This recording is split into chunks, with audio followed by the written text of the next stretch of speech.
What were you talking about? Talking about the 10 light bodies and how it correlate, how the certain exercises in that set relate to the bodies. Yeah. Oh, somebody was wondering why I would be teaching the 10 bodies at a Tao Yoga retreat. Or Kundalini Yoga in general. Well, I mean, these are just labels. You know what I mean, the labels. So Tao is called Tao because of China, and Kundalini called Kundalini because of India. These are labels. So Kundalini is a Sanskrit word, Tao is a Chinese word. All yoga is for the purpose of awakening what is unawakened in the human body. The human body is capable of being a fully awakened super being. And everything is asleep. There's so many interesting stories about why everything is asleep. You know, why is it that all of these people are wandering around the earth generation after generation, millennia after millennia, and yet they're only operating on maybe 10% or less of what their capacity is? Why is that? So I'm not going to answer that question because we're just here to wake people up. But I think the most interesting answer that Mursshud and I ever ran into was Zachariah Sitchin's work. Would you say that the most interesting hypothesis?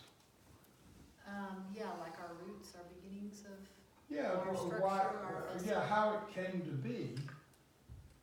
I mean, his work is about when people from another, that weren't from here, came in and had genetic and engineering abilities of advanced culture, and they took what was here, which was certainly not what we call fully human today, and mixed it with their own DNA. And then there was just like you have Republicans and Democrats arguing about extremely different points of view about things in their own decision-making bodies, they argued about extremely different ideas about what to do with these people. And some people, one faction wanted to turn on all the switches. One faction only wanted to turn on 10%. So they could be, more like slaves and do work. It was pretty clear who won the argument. Anyway, a fellow named Zachariah Sitchin, who came from Russia, and he was part of the Jewish exodus from Russia because of anti-Semitism. His family ended up over in Israel, and they had Jewish school over there, like we have Catholic school over here. And, like if you say something wrong in Catholic school, like in the Blues Brothers, how the nun raps your knuckles with the thing. Well, he would question what they were teaching in Jewish school, and it made the teachers mad, and they punished him for it. And he made a decision at that time, I think he was about 14 years old, that he was going to find out what was really the truth about the whole thing. So he ended up learning many languages, but he was the first person to translate the Sumerian texts. It turned out the Sumerian texts were the readers, what we call the Old Testament or the Torah. That's like a Reader's Digest version of what the Sumerian texts. Because we know historically that Sumeria became a very advanced culture with astronomy, agriculture, medicine, and there was only 3 generations from nothing to this very advanced culture. And so in their text, they talk about the people that came from above, et cetera, et cetera. And where the DNA, where the laboratories, where the DNA work was done to make what we call humans today. Anyway, that's just something to look into if you're interested in this subject. But the point is that something, a raging beast of why are we so interested in superhero movies? It's the most popular kind of movie around. It makes the most money. It sells the most tickets. Superhero movies. Well, the answer is really obvious if you think about it. Because these are just reflections of us feeling what's inside of us that wants to awaken. So we get these, fantasies about it that have truth to them and are also fantasies. All yoga means union. So union of what? You could say union of the finite and the infinite. That would be the basic union. Union of the finite and the infinite. Here, I'm 73. It's just so fascinating. I had a grandmother, and her name was, we called her Gimmo, and she was she was the coolest person. And back in the 20s, there was an interest in yoga, and there were these magazines, and it'd be like, for $1, you could get a little book, and it would teach you yoga. And she actually learned yoga out of a little book, whatever she learned. And they taught her how to always brush her hair, standing up and leaning completely over and brushing, because it brought to your brain. It was all part of this yoga she learned. She showed me that. So when she got into her 80s, she had really good genes, and she was really healthy, but she was getting older. And all her friends were dead because they just died. And she liked to do things like play bridge with her friends. She liked to do social things. And they were all dead. And so she, in the last years of her life, she just really spent all her time alone. She would just watch TV and stay in bed. She wasn't sick. She went swimming every morning. What? She went swimming every very early morning. Your mother took her. Did you meet them? I talked to her on the phone. I didn't get to see her. Yeah, see, this is great. If I knew that, I forgot. Anyway, one of the funniest things she ever said to me is, when she was in this stage of her life, she said, they always tell you that you're going to grow old and die. And the problem is you grow old, but you don't die. Ready to die, she wasn't very interesting anymore. She was a person who obviously loved life. So I'm 73. I'm gonna die soon. I don't know soon. I could maybe live 20, 30 years or 2 or 3 years. Who knows? And everybody in here is gonna get old. And you're going to stop being able to do things you used to do. Maybe you'll even get to where you'll be, like a Woody Allen character sitting around on park benches, drooling, mumbling about socialism. Kind of like an older version of Bernie Sanders. So, but the point is, everybody here is going to get like that, some version of that. Now, like Emily, you can look at Emily. You can see she might be one of those people that will be sitting in lotus pose and leap through the top of her head when she decides to.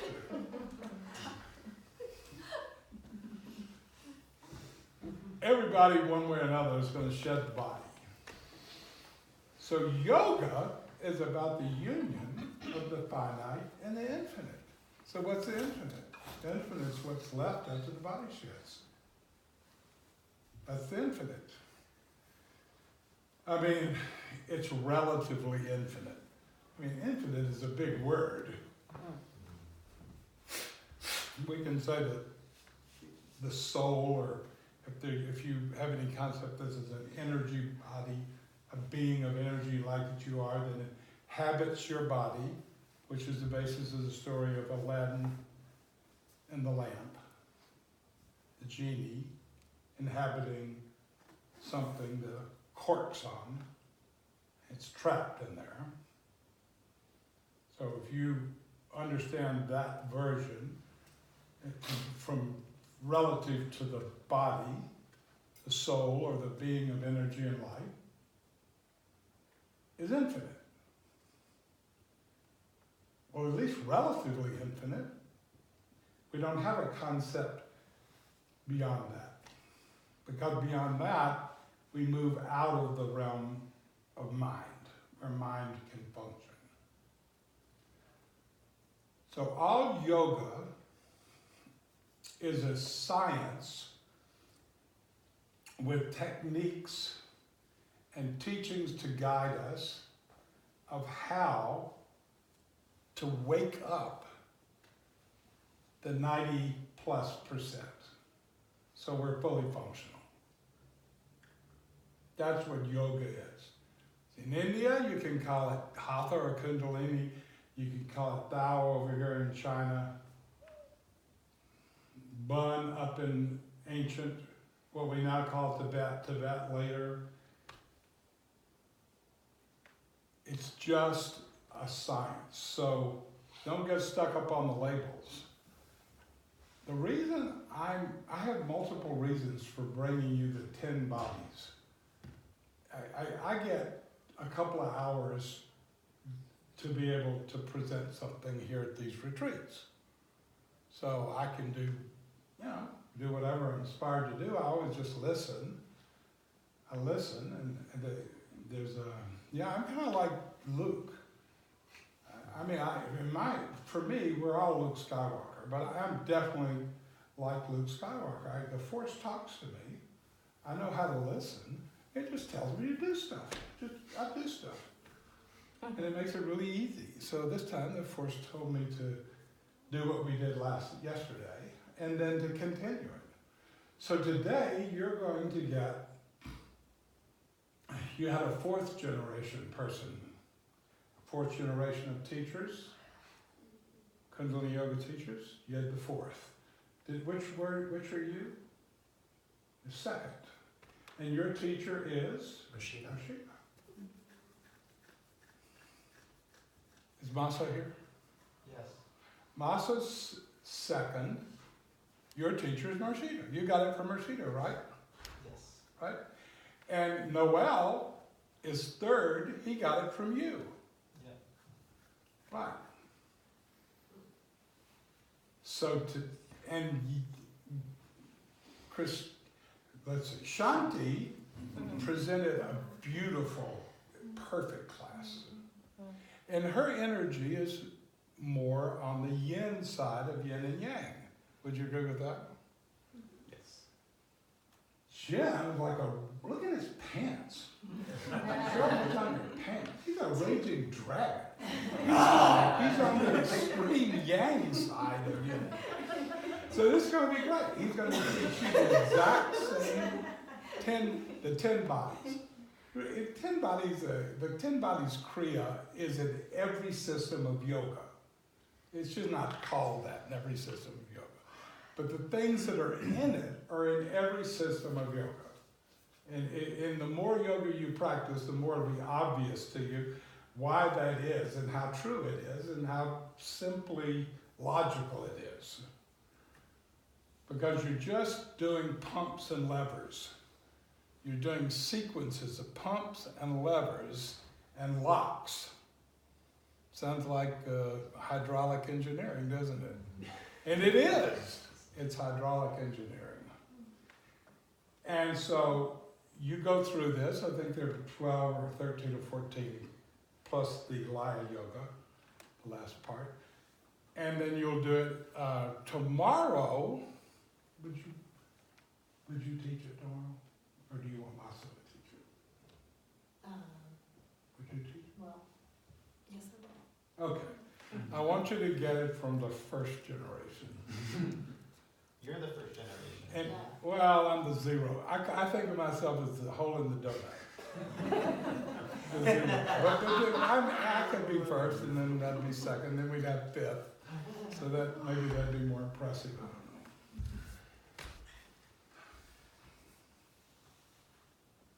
know. Masa, do you want to do it one day, or are you happy to let Mursshud do it, or do you want to do it one day? I'm feeling a little tired during this retreat. Yeah, so you're okay I to can not. decide in the moment, but. So definitely Murshida's gonna do it tomorrow. We're gonna bring Christina back the next day, and then we've got 2 more days that I haven't decided on who.